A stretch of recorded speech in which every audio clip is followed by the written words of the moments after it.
میخوام بهتون دو تا از اسپری های دو فاز برند گلیس رو معرفی کنم.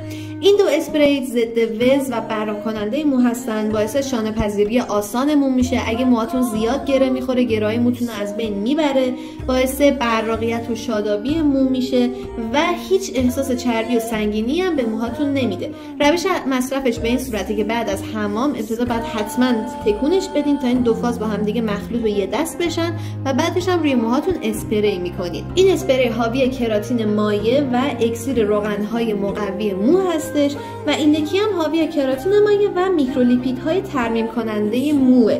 هر دوی این اسپری ها برای موهاتون بسیار مناسبه. اگر موهای خشک و شکننده ای دارین، این اسپری برای موهای بلند بهتره و این یکی هم برای موهای کوتاه بهتره. قیمت هر دو اسپری ها 85,000 تومان هستش. هر دو ساخت ترکیه تحت لیسانس آلمان هستن، بارکد، بچ نامبر و تاریخ انقضا و میتونید همین الان از فروشگاه اینترنتی رشد فام خریداری کنید. شعار رشد فام: قدرت زیبایی در تغییر زندگی.